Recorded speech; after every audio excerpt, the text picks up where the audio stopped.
언론사가 어딘지 찾아보니까 역시 조선일보? 예.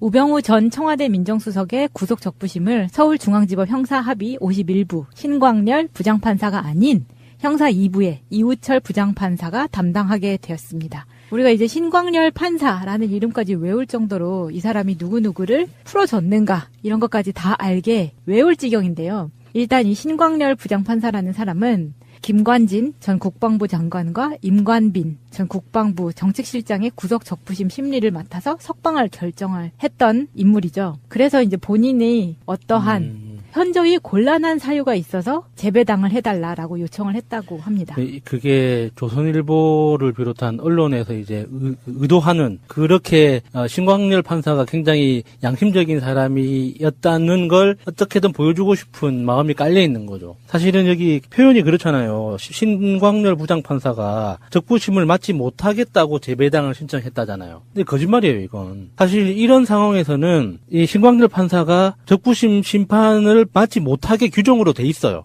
우병우하고 신광렬하고 그 사법연수원 동기잖아요. 그러니까 이렇게 확연히 명확하게 연결돼 있는 사람이 피의자로 어떤 심판 배당이 들어오면 그 판사는 그 심판을 다른 곳으로 넘기도록 의무적으로 넘겨야 해요. 규정상. 그렇기 때문에 신광렬 판사가 양심에 꺼리켜서라거나 안 그러면 그동안의 여론이 무서워서라거나 뭐 어쨌거나 뭐 자기의 의지로 자기가 자발적으로 나는 이 우병우에 대한 구속 적부심 심판을 못 하겠습니다 하고 넘긴 게 아니에요. 그럼 이거 시스템상으로 이렇게 돼 있다는 예, 시스템상으로 당연히 그렇게 해야 되는 걸 절차대로 한 것뿐이에요. 근데 이게 보도의 전체적인 맥락이 신광렬 판사 그렇게 나쁜 사람이 아니었구나. 그러면은 김광진 장관이나 다른 사람들 구속 적부심으로 풀어준 것도 그런 법적인 어떤 깊은 논거가 있기 때문에 그런 고민 끝에 내린 결정이겠구나라고 다 이렇게 미루어 짐작하게끔 뭔가 좀 의도를 가지고 있는 거죠. 이거 있죠. 제목이 신광렬 판사 땡땡 못하겠다 땡땡 이우철 판사가 심리 이렇게 제목이 달아놓은 언론사가 어딘지 찾아보니까 역시 조선일보? 예. 조금만 찾아봐도 나오더라고요. 이게 구속영장 심사나 구속적부심 심사 같은 경우에 심리의 대상이 되는 사람과 심리를 하는 사람이 개인적인 인연이 있으면 그 학교나 사법연수원이나 이렇게 있을 때는 자동적으로 다른 재판부로 넘기도록 그렇게 규정이 돼 있다고 합니다. 이 사건에서 영장실질심사에 대한 그 재판의 배당을 지금 변경한 건데요. 네. 아까 야수님이 얘기한 것처럼 제척사유라는 게 존재해요. 법관 등의 사무분담 및 사건 배당에 관한 예규를 보면 10조 3에 제척사유 등으로 인한 배당의 특례 이런 게 있습니다. 다음 각호의 사건은 해당 법관이나 그가 속한 재판부에는 배당하지 않는다라고 돼 있고요. 여기에 이제 일본어로 제척사유가 있는 사건. 이 제척사유가 있는 사건은 이익이 공유가 될 위험성이 있는 사건들이거든요. 그 이익이 공유된다고 하니까 굉장히 좀 있어 보이네요. 그렇죠? 네. 판사가 피고인이나 검사나 변호사와 굉장히 관계가 많이 엮여 있는 경우. 그러면 공정한 재판을 내릴 확률이 줄어들거든요. 그럴 때 제척사유가 발생을 하는 거예요. 그래서 그 판사한테는 맡기지 마라. 쉽게 예를 들면 검사의 형이 판사예요. 그러면 제척사유가 되는 거예요. 우병우가 이전에도 여러 번 구속영장이 발부됐을 때 취소됐었던 이유가 그 판사들의 이력을 보면은 다 서울대나 동기나 연수원 동기들이었잖아요. 왜 그때는 적용이 안 되고 이 구속 적부심에만 그런 것들이 제척사유가 적용이 되는 건가. 이런 그건 좀 더 디테일하게 봐야 되는데 기본적으로 구속영장 청구에 의한 재판부는 랜덤으로 할당되는 거죠. 그때는 네. 제척사유에 대한 이런 게 이익 공유와 이런 거랑 상관없이 그냥 랜덤으로 아무나 해도 되는 거라는 얘기잖아요. 왜냐면 구속 적부심 청구 사건에만 지금 이게 이런 시스템이 있다는 이야기 아니에요? 지금. 이번에는 형사합의 51부로 배당이 된 거예요. 처음에 우리가 구속영장 심사할 때는 랜덤으로 돌리잖아요. 네. 그래서 누군가 되잖아요. 네. 구속 적부심도 마찬가지로 그 사람이 그냥 다 맡아서 하는 게 아니라 돌리는데 처음에 배당이 된 게 형사합의 51부가 돼서 신광렬이 된 거고요. 됐는데 바뀐 거예요. 우병우와의 학력 경력이 이제 겹치니까. 언론에 나오는 거에 의하면 그래서 신광열 부장판사가 못하겠으니까 바꿔주십시오라고 서면 요청을 해서 법원에서는 그래서 바꿔준 거다라는 말이 나오는데요. 그러면 그 전 구속영장 때는 왜 이런 시스템이 없냐는 게 저의 질문이었어요. 그쵸? 맞아요. 네. 재척 사유가 있어야 돼요. 거기에도 마찬가지로. 아, 근데 그럼 그냥 판결이 나왔던 건가요, 그러면? 예를 들어서 구속영장을 청구를 했는데 기각된 게 2번 있었잖아요. 우병우가. 네. 예. 근데 그때 판사가 기각했던 사람들도 다 서울대 나오고 우병우의 선후배였던 근데 이제 걸로 그거는 기억하는데. 조금 애매한 게 서울대 나오고 사법연수원 선후배고 서울대 법학과 선후배고 이거는 너무 이익이 겹칠 확률이 너무 적어요. 그냥 이거는 그러니까 만약에 대한민국의 법관들은 거의 대부분 서울대 출신들이 예, 많으니까. 서울대 출신이라는 이유만으로 그렇게 재척을 하면 사실 판단할 수 있는 사람이 없죠, 거의. 예, 그런데 이번에는 예. 이 고향 아, 뭐 더 많이 겹쳐서? 예, 세 가지가 구체적으로 사법연수원 동기죠. 같은 해에 같이 합격해서 같이 그 사법연수원을 나온 동기죠. 그리고 동양 출신이고. 예. 그러니까 이런 부분들이 있으니까 사실 이런 거는 법원이 면밀히 봐서 재척 사유에 해당되기 때문에 배당을 해주면 안 돼요. 그런데도 불구하고 배당을 했다가 지금 언론에서 분석하는 데에 의하면 신광열이 심리적 압박 때문에 요청을 해서 바꿔줬다라는 거예요. 근데 그거는 사실이 아니고 원래 시스템적으로 할 수가 없게 돼 예, 있다라는 예. 얘기죠. 원래는 그렇게 하면 안 되는 거죠. 근데 그렇게 했던 거죠. 무리수를 둔 거죠, 법원이. 아, 그렇네요. 왜냐면 지금 바뀌어 있는 형사 2부의 재판장인 이우철 부장판사 같은 경우에도 서울대 법대를 졸업했고 사시는 35회니까요. 우병우가 29회. 그래서 한 6년 정도 사법연수원 차이가 나네요. 19기. 예. 우리나라 법조인을 양성하는 기본적인 프로세스 자체가 그러니까 같은 대문을 통과하도록 되어 있기 때문에 이건 겹칠 수밖에 없죠. 그 대문을 통과했다는 이유만으로는 재척하기 힘들죠. 그래서 사법연수원 같은 경우에는 이제 뭐 어차피 붙은 사람들이 판검사, 변호사가 다 이 안에 들어가서 공부하기 때문에 재척 사유로 하기는 좀 어려운 부분이 있고요. 그 외에 여러 가지가 겹치면은 이건 의심의 눈으로 보고 재척을 해야 되는 거죠. 그게 공정한 법 질서를 위해서 재판부가 해야 되는 행위 중에 하나예요. 그러니까 이 보도에서 정말 눈여겨볼 건 신광열 판사의 양심 때문에 재판부가 옮겨진 게 아니라는 거예요. 아마도 그 여론의 압박에 재판부가 뜨거워했을 거예요. 그래서 이렇게 하자라고 이야기를 했을 것 같고요. 제 느낌에는. 자, 그런데 방송 도중에 속보가 들어왔어요. 우병우 구속 적부심이 기각됐다는 소식입니다. 와. 제대로 해. 이거는 사실은 이제 우리가 그동안 수많은 시간 동안 우병우 때문에 법꾸라지 때문에 속을 태워왔는데 이제야 제대로 된 결과가 나온 것 같고요. 이제 시작이죠. 그런데 신광열 부장판사가 교체가 되고 나서 이런 결과가 나왔다는 것을 보니까 그동안의 우려가 사실은 그냥 우려는 아니었던 것 같은 그런 느낌이네요. 이에 대한 좀 더 자세한 이야기는 다음 에피소드에서 소개해드리겠습니다. 이번 제천 화재 참사의 진실 규명 열쇠를 쥐고 있는 건물주가 진술 거부권을 내세우면서 입을 닫은 상태입니다. 24일 밤에 체포된 이후로는 변호사를 선임을 했고요. 이때부터 진술 거부권을 행사를 하고 있어서 진술 확보가 어려운 상태라고 하는데 이럴수록 여론 악화와 함께 본인에게 돌 던지는 사람이 많아질 텐데 굳이 지금 선택을 했네요. 이 사람 건물주 입장에서는 어쨌거나 처벌을 받을 테고 그리고 그 처벌의 수위는 자기 진술에 따라서 달라질 수 있는데 자기가 처벌의 수위를 어느 정도로 법적인 처벌 수위가 어떻게 되든지 간에 사회적인 비난은 똑같이 받을 수밖에 없잖아요. 그러면 이 상황에서 내가 받을 수 있는 법적인 처벌 수위를 가장 낮추는 방법은 그냥 조사한 대로 받는 것 뿐이에요. 예를 들어서 자기가 여기서부터 이제 진술을 시작하면 도중에 멈출 수가 없어요. 왜냐면은 증거하고 수사기관에서 조사한 거하고 안 맞는, 그리고 진술하고 세 가지가 안 맞는 진술이 나오기 시작하면 그 진술을 또 그 검증하기 위해서 주변 사람들까지 수사를 확대해야 되거든요. 그러니까 그런 전체적인 수사 프로세스를 아는 사람이 조언을 해줬다고 치면 지금 이런 사건의 경우에는 진술 거부권이 그 묵비권 말하는 거죠. 예, 맞아요. 네. 그러니까 이 묵비권을 행사하는 게 가장 유리한 정황일 수도 있는 거예요. 자기가 그동안 하지 않은 것까지도 다 범죄에 들어가기 때문에. 이 건물주가 사실은 이제 이 핵심 키를 잡고 있는데 이분이 좀 중간에 오락가락했어요. 사다리 차에 의해서 구조가 된 사람이에요, 이 사람이. 이 사람이 1층에 있다가 불이 나니까 위로 올라가서 8층 옥상에서 대피를 했고 이때 민간 사다리 차를 타고 예. 살출한 그 사람이라고 하더라고요. 그분인데 이분이 그 후에도 경찰이 조사 요청을 하니까 병원에서 치료 중이다라고 거부한 적도 있고요. 또 병원을 처음엔 제천으로 갔었다가 굳이 강원도 원주로 옮기더라고요. 그래서 예. 원주에서 체포된 거예요. 그래서 소환을 했죠. 조사받으러 나와라 해서 조사하고 조사가 끝나고 거기에서 체포를 한 거고 그리고 구속영장을 청구를 했는데 이렇게 봐야 됩니다. 진술거부권 이제 묵비권이라고 하는 거는 피의자가 갖고 있는 가장 큰 권리예요.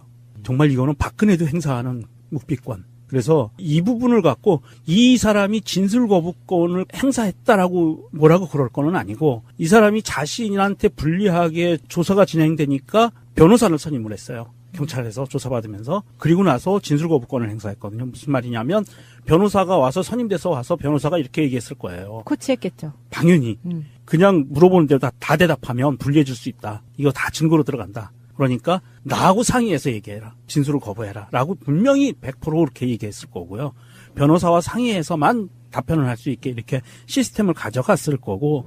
중요한 건 이 사람이 그 핵심 키를 갖고 있다는 건데 사실 이제 이게 지난 시간에도 얼핏 얘기를 했지만 이게 지금 타임라인이 약간 좀 이상하거든요. 화재 신고가 되고서부터 그 움직였던 건물 내에서 신고가 되고 사람들이 움직인 동선을 보면 상식적이지가 않아요. 살짝. 그런 부분들이 있어요. 이게 음모론은 아니고 이 부분이 명확하게 규명이 돼야 되고 타임라인이 먼저 규명이 돼야 됩니다. 시간 순서대로 어떻게 진행이 된 건지. 그리고 이 사람의 조사를 통해서 과연 본인의 친인척을 동원해서 뭔가 시설 안전 점검을 하게 하고 뭐 이거는 그렇게 한 정황들이 나오고 있어요. 그건 무슨 말이냐 하면 단정은 아닙니다. 보통 이런 작은 규모나 이런 회사 같은 경우에 건물이라든지 이런 관리회사들은 자기 친인척 명의를 놓고 그냥 명의만 놓는 거예요.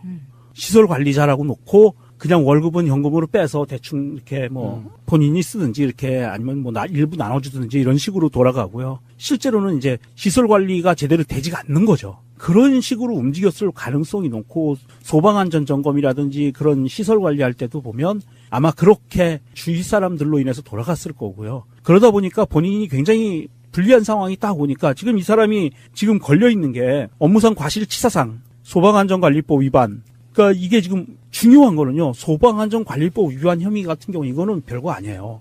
근데 업무상 과실치사상에서 이게 굉장히 중요한 거거든요. 사람이 29명이 사망을 하고 수십 명이 다쳤어요. 그러면 이거 거의 지금 최고형, 극형에 처해질 수 있는 상황이거든요. 그러니까 이 사람은 자기가 진술한다고 해서 내지는 진술하지 않는다고 해서 특별히 변할 게 없는 거예요. 단지 변호사의 코치를 받아서 변호사가 시키는 대로 해야 그나마 조금이라도 형량이 떨어질 수 있는 가능성이 있는 거예요. 그렇기 때문에 진술거부권을 행사하는 거고 이건 정당한 권리예요.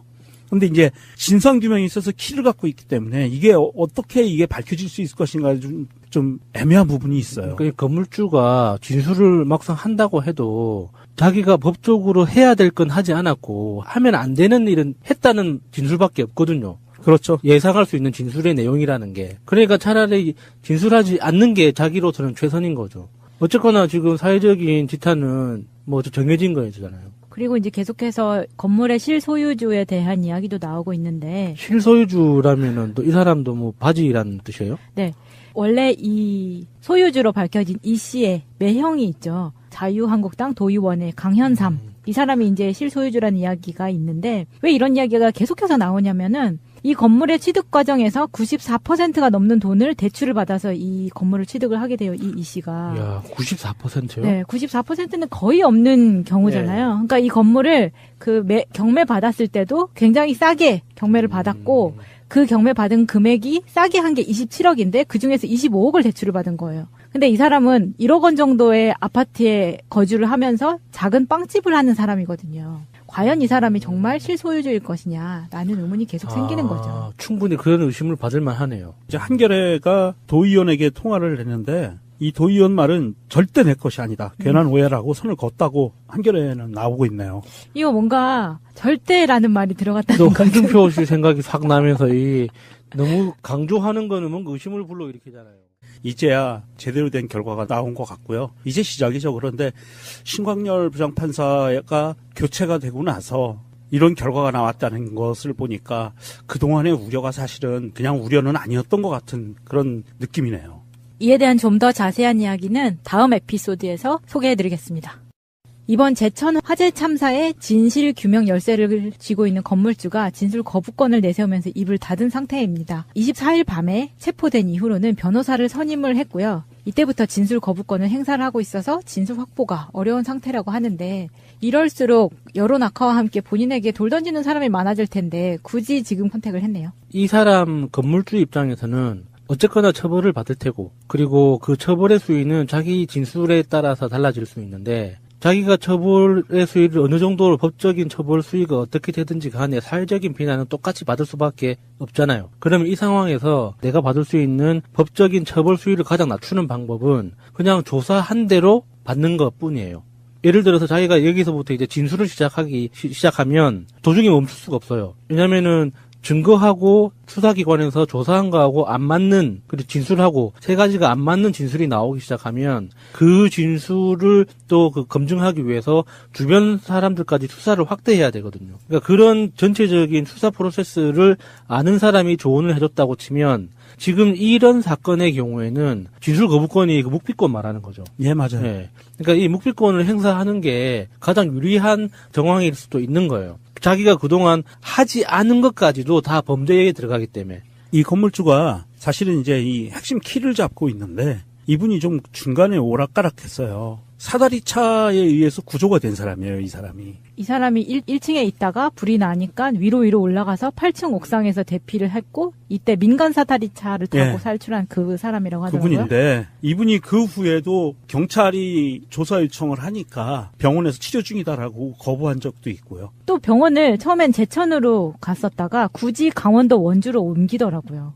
그래서 예. 원주에서 체포된 거예요. 그래서 소환을 했죠. 조사받으러 나와라 해서 조사하고 조사가 끝나고 거기에서 체포를 한 거고 그리고 구속영장을 청구를 했는데 이렇게 봐야 됩니다. 진술거부권 이제 묵비권이라고 하는 거는 피의자가 갖고 있는 가장 큰 권리예요.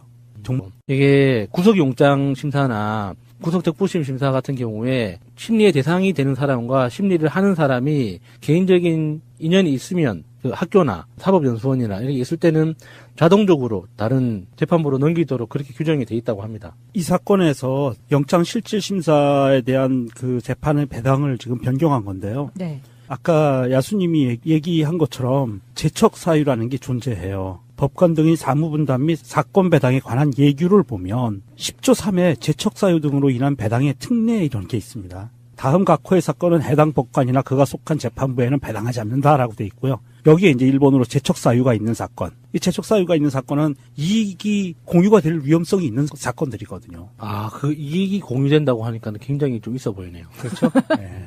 판사가 피고인이나 검사나 변호사와 굉장히 관계가 많이 엮여 있는 경우. 그러면 공정한 재판을 내릴 확률이 줄어들거든요. 그럴 때 제척사유가 발생을 하는 거예요. 그래서 그 판사한테는 맡기지 마라. 쉽게 예를 들면 검사의 형이 판사예요. 그러면 제척사유가 되는 거예요. 우병우가 이전에도 여러 번 구속영장이 발부됐을 때 취소됐었던 이유가 그 판사들의 이력을 보면은 다 서울대나 동기나 연수원 동기들이었잖아요. 왜 그때는 적용이 안 되고 이 구속 적부심에만 그런 것들이 제척사유가 적용이 되는 건가? 이런 그건 좀 더 디테일하게 봐야 되는데, 그, 기본적으로 구속영장 청구에 의한 재판부는 랜덤으로 할당되는 거죠. 그때는 네. 제척사유에 대한 이런 게 이익 공유와 이런 거랑 상관없이 그냥 랜덤으로 아무나 해도 되는 거라는 얘기잖아요. 왜냐면 구속 적부심 청구 사건에만 지금 이게 이런 시스템이 있다는 이야기 아니에요? 지금. 이번에는 형사합의 51부로 배당이 된 거예요. 처음에 우리가 구속영장 심사할 때는 랜덤으로 돌리잖아요. 네. 그래서 누군가 되잖아요. 네. 구속 적부심도 마찬가지로 그 사람이 그냥 다 맡아서 하는 게 아니라 돌리는데 처음에 배당이 된 게 형사합의 51부가 돼서 신광렬이 된 거고요. 됐는데 바뀐 거예요. 우병우와의 학력 경력이 이제 겹치니까. 언론에 나오는 거에 의하면 그래서 신광렬 부장판사가 못하겠으니까 바꿔주십시오라고 서면 요청을 해서 법원에서는 그래서 바꿔준 거다라는 말이 나오는데요. 그러면 그 전 구속영장 때는 왜 이런 시스템이 없냐는 게 저의 질문이었어요. 그쵸? 맞아요. 네. 제척사유가 있어야 돼요. 거기에도 마찬가지로. 근데 그럼 그냥 판결이 나왔던 건가요, 그러면? 예를 들어서 구속영장을 청구를 했는데 기각된 게 2번 있었잖아요. 우병우가. 네. 예. 근데 그때 판사가 기각했던 사람들도 다 서울대 나오고 우병우의 선후배 근데 이제 그거는 조금 애매한 게 서울대 나오고 사법연수원 선후배고 서울대 법학과 선후배고 이거는 너무 이익이 겹칠 확률이 너무 적어요. 그냥 이거는. 그러니까 만약에 대한민국의 법관들은 거의 대부분 서울대 출신들이 예, 많으니까. 서울대 출신이라는 이유만으로 그렇게 제척을 하면 사실 판단할 수 있는 사람이 없죠. 거의. 예, 그런데 이번에는 이 고향. 뭐 더 많이 겹쳐서? 예, 세 가지가 구체적으로 사법연수원 동기죠. 같은 해에 같이 합격해서 같이 그 사법연수원을 나온 동기죠. 그리고 동양 출신이고. 예. 그러니까 이런 부분들이 있으니까 사실 이런 거는 법원이 면밀히 봐서 제척사유에 해당되기 때문에 배당을 해주면 안 돼요. 그런데도 불구하고 배당을 했다가 지금 언론에서 분석하는 데에 의하면 신광렬이 심리적 압박 때문에 요청을 해서 바꿔줬다라는 거예요. 근데 그거는 사실이 아니고 원래 시스템적으로 할 수가 없게 돼 예, 있다라는 얘기죠. 원래는 그렇게 하면 안 되는 거죠. 근데 그렇게 했던 거죠. 무리수를 둔 거죠, 법원이. 그렇네요. 왜냐면 지금 바뀌어 있는 형사 2부의 재판장인 이우철 부장판사 같은 경우에도 서울대 법대를 졸업했고 사시는 35회니까요. 우병우가 29회. 그래서 한 6년 정도 사법연수원 차이가 나네요. 19기. 네. 우리나라 법조인을 양성하는 기본적인 프로세스 자체가 같은 그러니까 같은 대문을 통과하도록 되어 있기 때문에 이건 겹칠 수밖에 없죠. 그 대문을 통과했다는 이유만으로는 제척하기 힘들죠. 그래서 사법연수원 같은 경우에는 이제 뭐 어차피 붙은 사람들이 판검사, 변호사가 다 이 안에 들어가서 공부하기 때문에 제척사유로 하기는 좀 어려운 부분이 있고요. 그 외에 여러 가지가 겹치면은 이건 의심의 눈으로 보고 제척을 해야 되는 거죠. 그게 공정한 법 질서를 위해서 재판부가 해야 되는 행위 중에 하나예요. 그러니까 이 보도에서 정말 눈여겨볼 건 신광렬 판사의 양심 때문에 재판부가 옮겨진 게 아니라는 거예요. 아마도 그 여론의 압박에 재판부가 뜨거했을 거예요. 그래서 이렇게 하자라고 이야기를 했을 것 같고요. 제 느낌에는. 자, 그런데 방송 도중에 속보가 들어왔어요. 우병우 구속 적부심이 기각됐다는 소식입니다. 와, 제대로 해. 이거는 사실은 이제 우리가 그동안 수많은 시간 동안 우병우 때문에 법꾸라지 때문에 속을 태워왔는데 언론사가 어딘지 찾아보니까 역시 조선일보? 예. 우병우 전 청와대 민정수석의 구속 적부심을 서울중앙지법 형사합의 51부 신광렬 부장판사가 아닌 형사 2부의 이우철 부장판사가 담당하게 되었습니다. 우리가 이제 신광렬 판사라는 이름까지 외울 정도로 이 사람이 누구누구를 풀어줬는가 이런 것까지 다 알게 외울 지경인데요. 일단 이 신광렬 부장판사라는 사람은 김관진 전 국방부 장관과 임관빈 전 국방부 정책실장의 구속 적부심 심리를 맡아서 석방을 결정을 했던 인물이죠. 그래서 이제 본인이 어떠한 현저히 곤란한 사유가 있어서 재배당을 해달라라고 요청을 했다고 합니다. 그게 조선일보를 비롯한 언론에서 이제 의도하는 그렇게 신광렬 판사가 굉장히 양심적인 사람이었다는 걸 어떻게든 보여주고 싶은 마음이 깔려 있는 거죠. 사실은 여기 표현이 그렇잖아요. 신광렬 부장판사가 적부심을 맞지 못하겠다고 재배당을 신청했다잖아요. 근데 거짓말이에요, 이건. 사실 이런 상황에서는 이 신광렬 판사가 적부심 심판을 맞지 못하게 규정으로 돼 있어요. 우병우하고 신광렬하고 그 사법연수원 동기잖아요. 그러니까 이렇게 학연이 명확하게 연결돼 있는 사람이 피의자로 어떤 심판 배당이 들어오면 그 판사는 그 심판을 다른 곳으로 넘기도록 의무적으로 넘겨야 해요. 규정상. 그렇기 때문에 신광렬 판사가 양심에 꺼리켜서라거나 안 그러면 그동안의 여론이 무서워서라거나 뭐 어쨌거나 뭐 자기의 의지로 자기가 자발적으로 나는 이 우병우에 대한 구속 적부심 심판을 못 하겠습니다 하고 넘긴 게 아니에요. 그럼 이거 시스템상으로 이렇게 돼 있다는 시스템상으로 당연히 그렇게 해야 되는 걸 절차대로 한 것뿐이에요. 근데 이게 보도의 전체적인 맥락이 신광렬 판사 그렇게 나쁜 사람이 아니었구나. 그러면은 김광진 장관이나 다른 사람들 구속 적부심으로 풀어준 것도 그런 법적인 어떤 깊은 논거가 있기 때문에 그런 고민 끝에 내린 결정이겠구나라고 다 이렇게 미루어 짐작하게끔 뭔가 좀 의도를 가지고 있는 거죠. 이거 있죠. 제목이 신광렬 판사 땡땡 못하겠다 땡땡 이우철 판사가 심리 이렇게 제목이 달아놓은 언론사가 어딘지 찾아보니까 역시 조선일보? 예.